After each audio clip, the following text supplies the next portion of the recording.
Good morning બાળકો, મજામાં છો?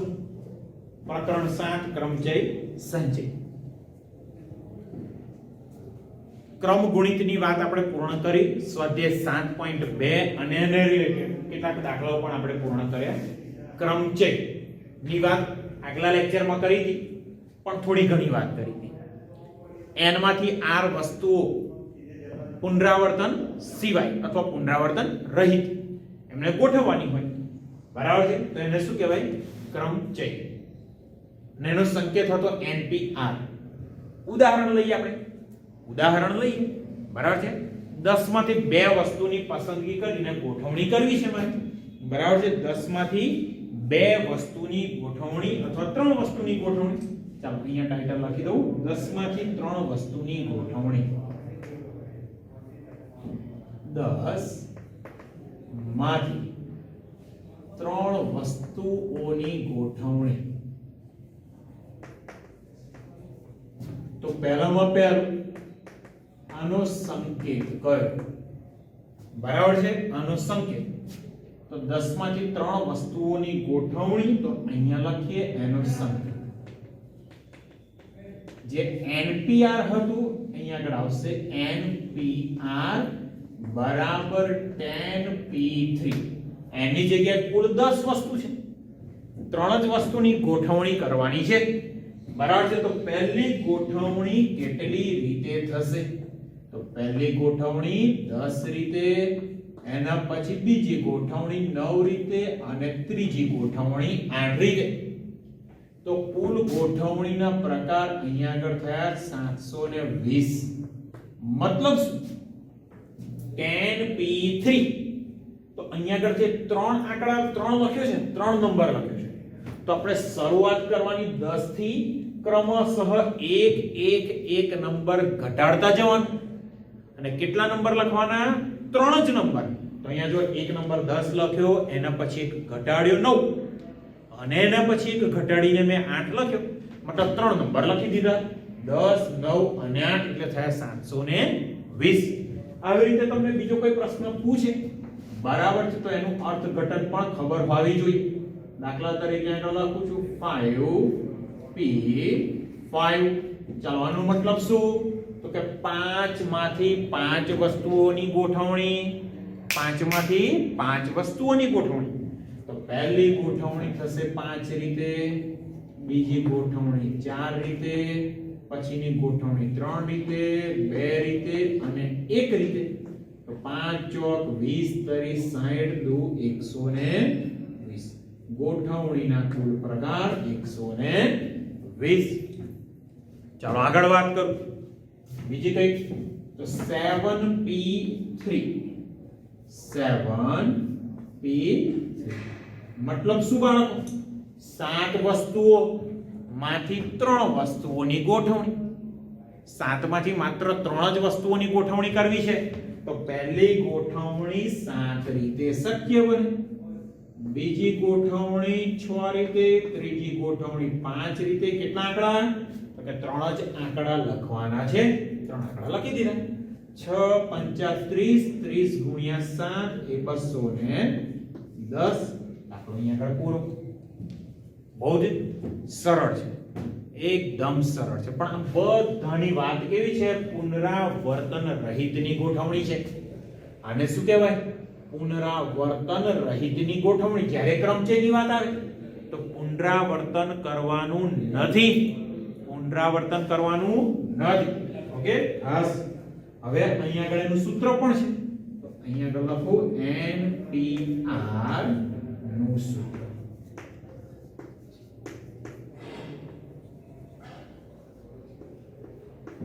યાદ રાખવું જરૂરી જ છે.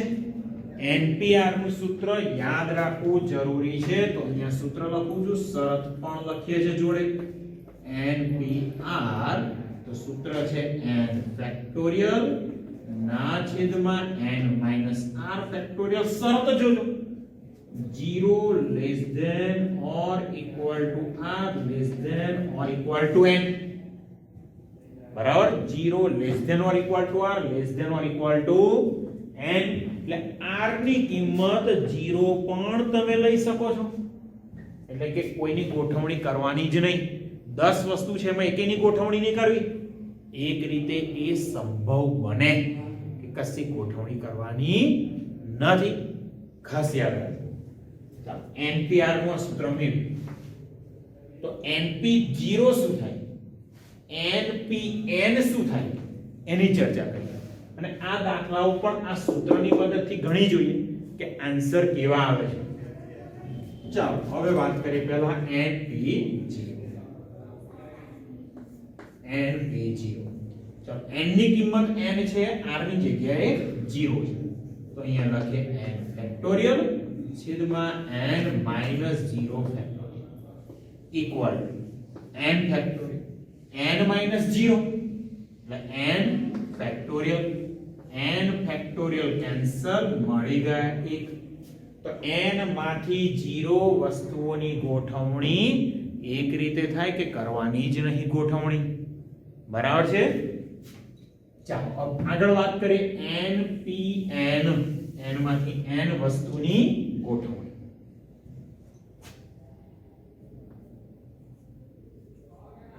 NPN તો NPN થશે n factorial n minus r તરીકે. r તરીકે પણ અહીંયા શું છે 0, એટલે NPN બરાબર n factorial upon n minus r, n minus n 0 થઈ ગયું. તો 0 ફેક્ટોરિયલ આપણે જાણીએ છીએ 1 થાય.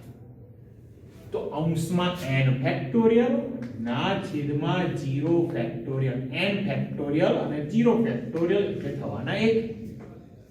ચાલો NPN કેટલા મળી ગયા, n ફેક્ટોરિયલ. તો બધા જ દાખલા સૂત્રની મદદથી પ્રયત્ન કરી જોઈએ. બરાબર છે. ચાલો આગળનો દાખલો લઈએ છે. અહીંયા આગળ છે 10p3 હતા, 10p3. ચાલો સૂત્ર પ્રમાણે n તરીકે 10 છે, r તરીકે 3. તો n તરીકે 10 છે, r તરીકે 3 છે, તો છેદમાં લખાશે 10 માઈનસ 3 ફેક્ટોરિયલ. હવે છેદમાં શું થવાનું, 10 ઓછા 3. 10 ઓછા 3 એટલે 7 ફેક્ટોરિયલ છેદમાં આવે છે, અંશમાં 10 ફેક્ટોરિયલ. તો જો 10 ફેક્ટોરિયલ નો લખું છું, 10 ગુણ્યા 9 ગુણ્યા 8 ગુણ્યા 7 ફેક્ટોરિયલ. કેમ, તો કે છેદમાં 7 ફેક્ટોરિયલ છે. 7 ફેક્ટોરિયલ થઈ ગયા કેન્સલ, બરાબર 8 9 72 ગુણ્યા 10 720. 10p3 સૂત્રની મદદથી ગણો કે આ રીતે સેમ આન્સર આવશે. તો 5p5 પહેલું સૂત્ર જો 5p5 NPN, n માંથી n વસ્તુની ગોઠવણી, n ફેક્ટોરિયલ 5p5 5 માંથી 5 વસ્તુની ગોઠવણી 5 ફેક્ટોરિયલ. તો ઇક્વલ ટુ 5 ફેક્ટોરિયલ અને 5 ફેક્ટોરિયલ બધા જ જાણો છો, 5 ગુણ્યા 4 ગુણ્યા 3 ગુણ્યા 2. ચાલો ગુણાકાર 5 ચોક 20 તરી 60 દુ 100 ને છે સેમ આન્સર. અને છેલ્લે 7p3 પણ આપણે શોધી લઈએ પણ સૂત્રની મદદથી. 7p3 ચાલો n તરીકે કેટલા છે 7, r તરીકે કેટલા છે 3, બરાબર. r તરીકે 3 છે. ચાલો સૂત્ર n ફેક્ટોરિયલ 7 ફેક્ટોરિયલ છેદમાં n માઈનસ r 7 ઓછા 3 ફેક્ટોરિયલ. 7 ઓછા 3 4 ફેક્ટોરિયલ. તો અંશમાં જે 7 ફેક્ટોરિયલ છે એને લખીએ આપણે 7 ગુણ્યા 6 ગુણ્યા 5 ગુણ્યા 4 ફેક્ટોરિયલ ના છેદમાં 4 ફેક્ટોરિયલ. 4 ફેક્ટોરિયલ કેન્સલ, અહીંયા આગળ મળશે 6 5 30 ગુણ્યા 7 200 ને મળ્યો સેમ આન્સર. પણ બાળકો અહીંયા આગળ જે પણ ગોઠવણી છે એ પુનરાવર્તન રહિત છે. પુનરાવર્તન તમે કરી જ ના શકો, બરાબર. પુનરાવર્તન રહિતની ગોઠવણી છે. ના સૂત્ર ખાસ યાદ રાખવાનું, NPR n factorial n minus r factorial. હવે વાત આવી n વસ્તુમાંથી r ની પસંદગી કરવી છે અને ગોઠવવા છે. પણ શરત કઈ? પુનરાવર્તન સહિત. પુનરાવર્તન થાય તો શું થાય? બરાબર છે. હવે 7.2 પછી પ્રમેય 2 નું સ્ટેટમેન્ટ છે પાઠ્યપુસ્તકમાં. પ્રમેય 2 નું સ્ટેટમેન્ટ છે, અહીંયા હું લખું છું. બરાબર છે. નોંધમાં તમારે ખાસ લખવાનું છે. શું છે અહીંયા આગળ? પુનરાવર્તન સહિતની વાત છે. તો n વસ્તુઓમાંથી r વસ્તુઓ પુનરાવર્તન સહિત. n વસ્તુઓમાંથી r વસ્તુઓ પુનરાવર્તન સહિત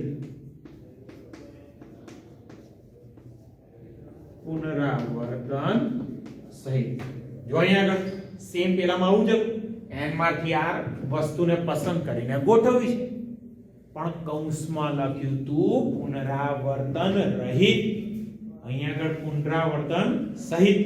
બરાબર છે. એક સાથે લેવામાં આવે r વસ્તુઓ પુનરાવર્તન સહિત એક સાથે લેવામાં આવે તો મળતા ક્રમચયોની સંખ્યા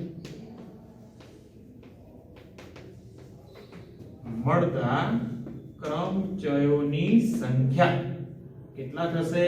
n ની r ઘાત થાય. પાછું તમને એવું થાય કે સર આ n ની r ઘાત કેવી રીતે? n ની r ઘાત કેવી રીતે? ચાલો અહીં આગળ બતાડું છું તમને.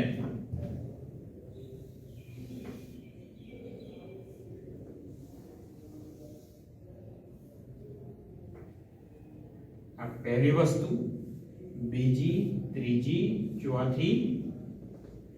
અહીંયા આગળ r નંબરની પસંદગી, r માઈનસ 1 અહીંયા લખી રાખો. આ પહેલી વસ્તુની ગોઠવણી, બીજી, ત્રીજી, ચોથી. આ છે r, તો એની આગળ આવશે r માઈનસ. મહત્વનો શબ્દ આ છે, પુનરાવર્તન સહિત. આ સૌથી મહત્વનો શબ્દ.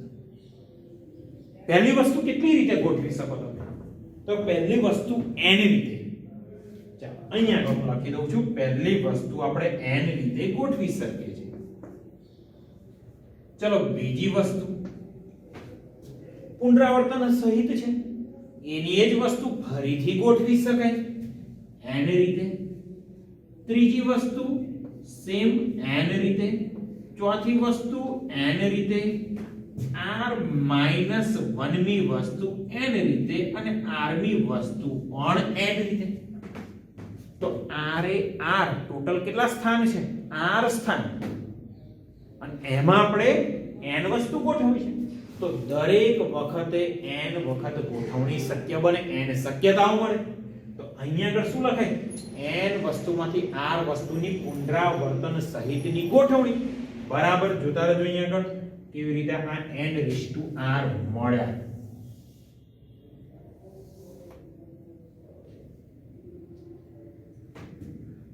therefore n માંથી r વસ્તુઓ વસ્તુઓની પુનરાવર્તન સહિત. મહત્વનો શબ્દ પુનરાવર્તન સહિતની ગોઠવણી.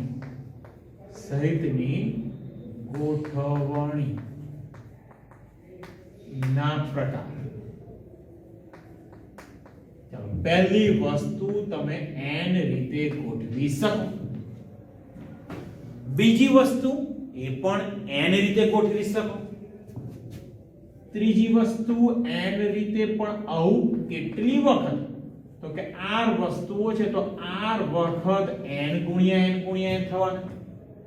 r વખત n ગુણ્યા n ગુણ્યા n એટલે થશે n ની r ઘાત. બરાબર છે? n ની કેટલી ઘાત? r ઘાત. બહુ સહેલું છે, પણ અહીંયા પુનરાવર્તન સહિતની વાત છે. ચાલો આગળ એક એવું ઉદાહરણ તમને આપું તો વધારે આઈડિયા આવશે. 10 માંથી 4 વસ્તુઓની પુનરાવર્તન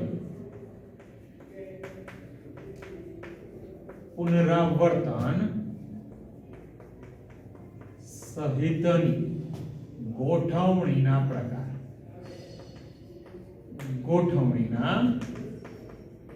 કુલ પ્રકાર બરાબર કુલ 10 વસ્તુ છે. કેટલી વસ્તુ ગોઠવી છે? 4. પણ શબ્દ મહત્વનો પુનરાવર્તન સહિત. બરાબર, તો પહેલી ગોઠવણી 10 રીતે થાય, બીજી 10 રીતે, ત્રીજી 10 રીતે અને ચોથી પણ 10 રીતે. મતલબ પડે 10 ની 4 ઘાત. 10 ની 4 ઘાત બરાબર છે 10,000. બહુ સરળ છે આ વસ્તુ બહુ જ સરળ છે. સમજીને કામ કરજો. બરાબર છે, આ વસ્તુ બહુ જ સરળ છે એટલે સમજીને વ્યવસ્થિત કામ કરજો. ક્રમચયનું સૂત્ર NPR નું સૂત્ર યાદ રાખવાનું. એમાં પુનરાવર્તન સિવાય છે, અહીંયા પુનરાવર્તન સહિતની વાત છે. હજુ આગળ આપણે ચર્ચા કરીએ છીએ, ઘણી ચર્ચા બાકી છે.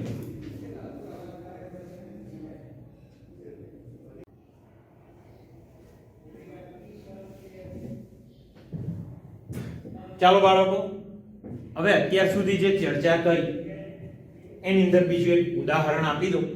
બરાબર છે, એમાં બીજું એક સરસ મજાનું ઉદાહરણ આપો અને પછી આ પાછી નવી કંઈક ચર્ચા કરવાની છે. જોજો હા, લેક્ચરમાં વધારે નોંધની જ ચર્ચા થઈ છે. દાખલાઓ હવે પછીના લેક્ચરમાં વિચારીશ.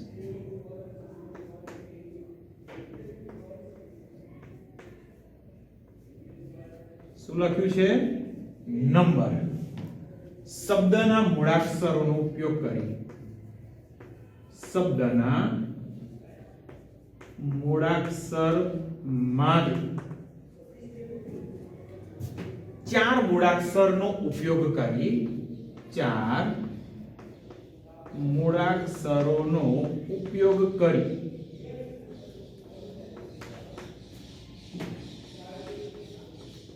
ને કેટલા ભિન્ન ક્રમચયો મળે. ભિન્ન ક્રમચયો મળે. કેટલા ક્રમચય મળે છે અને કેટલા શબ્દોનો ઉપયોગ કરવાનો છે? 4 જ મૂળાક્ષરનો ઉપયોગ કરવાનો છે. તો પહેલામાં પહેલા કેટલા મૂળાક્ષર છે? ચાલો અહીંયા લખો આન્સર. અહીં નંબર શબ્દમાં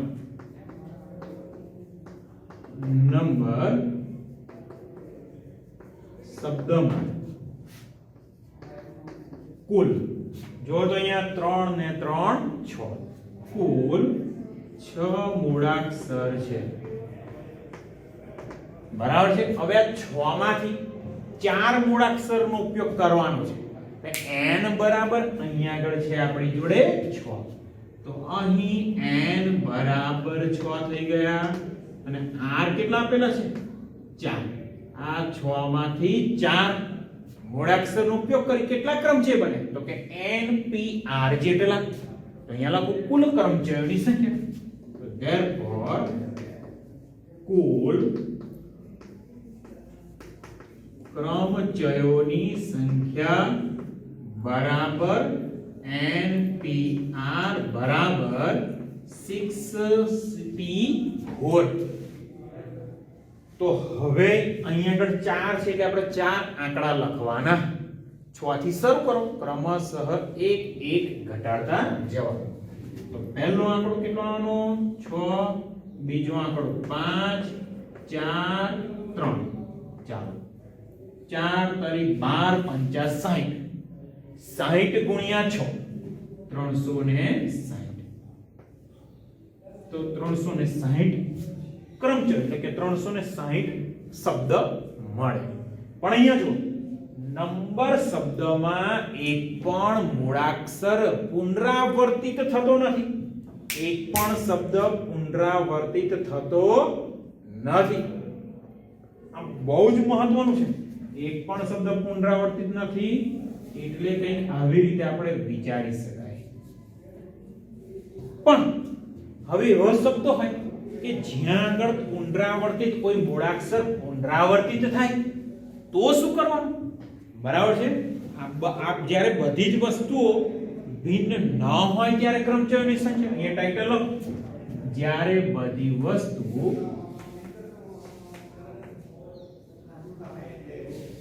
બધી જ વસ્તુઓ ભિન્ન ન હોય, ભિન્ન ન હોય, બરાબર છે, બધી જ વસ્તુ ભિન્ન ન હોય ત્યારે ક્રમચયોની સંખ્યા શું આવે એની વાત કરીએ.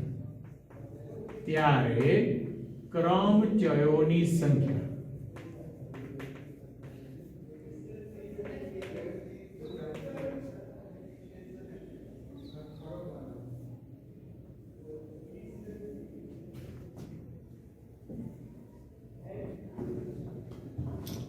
ચાલો, બધા જ વસ્તુઓ ભિન્ન ન હોય તો ક્રમચયોની સંખ્યા શું આવે વિચારવું પડે આપણે. બરાબર છે. એનો મતલબ એવો છે કે કોઈ એકાદ મૂળાક્ષર સમાન હોય, કોઈ એકાદ મૂળાક્ષર કેવો હોય સમાન. બરાબર છે. કોઈ એક મૂળાક્ષર સમાન હોય તો ક્રમચયોની સંખ્યા શું આવે. ચાલો હું એક શબ્દ લખું છું પહેલામાં પહેલો. બરાબર છે. શબ્દ કયો છે? ટુ. ટુ ના બધા જ મૂળાક્ષર, બધા જ મૂળાક્ષર નો ઉપયોગ કરીને, નો ઉપયોગ કરીને મળતા ક્રમચયોની સંખ્યા, મળતા ક્રમચયોની સંખ્યા. એટલે મતલબ શું છે? ટુ એમાં ત્રણ મૂળાક્ષર અને આ ત્રણ મૂળાક્ષરનો ઉપયોગ મારે કરવો છે અને કેટલા શબ્દો બનાવી શકાય. તો ઓબ્વિયસલી 3p3 આવું તમારા મગજમાં તરત જ આવે. શું આવે? 3p3. તો અહીંયા લખો. બરાબર છે. તો અહીંયા થશે 3p3 અને 3p3 એટલે થવાના 3 ગુણ્યા 2 ગુણ્યા 1 બરાબર 6. પણ શું આ સાચું છે? શું 6 શબ્દ બની શકે 2 નો ઉપયોગ કરીને? કારણ કે અહીંયા આગળ ઓ 2 વખત છે. ઓ કેટલી વખત છે? 2 વખત. તો આપણે શબ્દો વિચારીએ કયા શબ્દો બને, કયા ક્રમચય. એવો અહીં આગળ લખો. બરાબર છે. કયા ક્રમચય,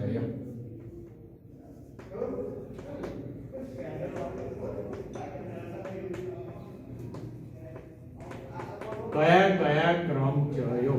ઓકે. ચાલો પહેલો ક્રમ છે ટુ પોતે ખરો. હવે પાછું તમને એવું વિચારો કે છેલ્લા બે મૂળાક્ષરોની અદલા બદલી, પણ એ તો ભાઈ ઓ પોતે છે. ઓ પોતે છે એટલે એમાં અદલા બદલી કરશો તો આનું આ જ રહેશે. એટલે અદલા બદલી કરશો તો નવો ક્રમ છે બનવાનો જ નથી.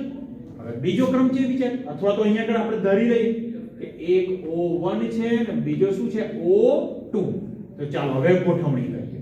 તો TO1 O2, પછી પાછી બીજી ગોઠવણી TO2 O1. બરાબર. આગળ હવે O1 પહેલો લો તો O1 TO2, O1 O2 T. O2 પહેલા લઈએ તો O2 TO1, O2 O1 T. 6 ક્રમ છે. પણ ના, અહીં તો આ બંને એકના એક જ છે. આ બંને એકના એક જ છે કારણ કે આ બંને જગ્યા O વાળી જ છે. હરી પાછા આ બંને એકના એક. આ બંને વિચારો, આ બીજો ક્રમ છે થયો. બરાબર છે. અને આ થશે ત્રીજો ક્રમ છે. કારણ કે અહીંયા પછીના બે સ્થાનમાં O છે. અહીંયા આગળ પહેલા અને છેલ્લા સ્થાનમાં O છે, અહીંયા પહેલા બીજા સ્થાનમાં O. એટલે ખરેખર વાસ્તવિક રીતે વિચારો તો ત્રણ જ ક્રમ છે મળ્યા. તો O કેટલી વખત હતો? O 2 વખત હતો. તો અહીં આગળ 3p3 ભાગ્યા 2 ફેક્ટોરિયલ આવું લખવું પડે. 3p3 ભાગ્યા 2 ફેક્ટોરિયલ અને 2 ફેક્ટોરિયલ એટલે 2. તો કુલ ક્રમચય કેટલા મળે? 3 ક્રમચય મળે. કુલ ક્રમચય બાળકો માત્ર 3 જ મળે. બરાબર છે? મતલબ અર્થઘટન તમે એવું કરી શકો. બરાબર છે? અર્થઘટન આપણે આવું કરી શકીએ. અહીંયા લખેલું છે આપેલ n વસ્તુઓમાંથી પ્રમેય 3 નું સ્ટેટમેન્ટ છે. બરાબર છે? પ્રમેય 3 નું સ્ટેટમેન્ટ છે. અહીંયા લખેલો છું આપેલ n વસ્તુઓમાંથી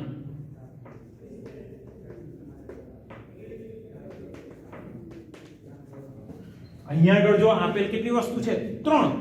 આપેલ 3 વસ્તુમાંથી p સમસ્વરૂપ વસ્તુઓ હોય. આપેલ n વસ્તુમાંથી p સમસ્વરૂપ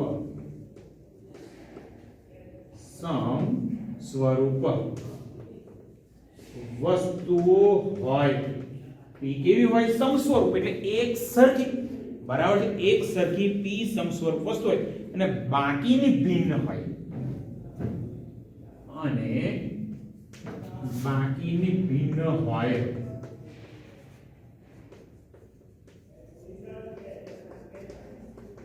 તો ક્રમચયોની સંખ્યા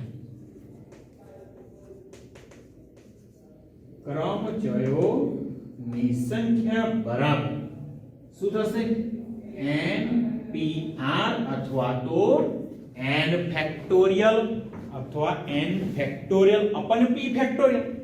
બરાબર છે? n factorial upon p factorial. વિચારો અહીંયા આગળ 2 3 મૂળાક્ષર તો અંશમાં 3 ફેક્ટોરિયલ. p એટલે શું? તો o 2 વખત હતું તો n વસ્તુમાંથી p સમસ્વરૂપ વસ્તુ હોય તો o કેટલી વખત છે? 2 વખત. તો 2 સમસ્વરૂપ વસ્તુ હોય તો 3 ફેક્ટોરિયલ ના છેદમાં 2 ફેક્ટોરિયલ આન્સર મળે. ખાસ ધ્યાન રાખજો. અહીંયા તો o 2 વખત હતો. હજુ કોઈ શબ્દ એવો છે જેમાં a 2 વખત છે, m 2 વખત છે. મેથેમેટિક્સ m 2-3 વખત આવશે, t 2 વખત હશે. બરાબર છે? a ની વાત પણ આવશે. તો શું કરવાનું? આગલા લેક્ચરમાં વાત કરીએ છીએ. હજુ આના જેવા ઉદાહરણ આપણે લઈશું આગલા લેક્ચરમાં. બરાબર છે? આગલા લેક્ચરમાં આના જેવા ઉદાહરણની વાત કરવાની છે અને બીજી પણ વાત કરીશું. ઓકે? લેક્ચરમાં વ્યવસ્થિત રીતે સમજજો. આજના લેક્ચરમાં મોટે ભાગે નોંધની ચર્ચાઓ વધારે થઈ છે. ઓકે? વ્યવસ્થિત રીતે બધું લખીને કમ્પ્લીટ કરી દેજો.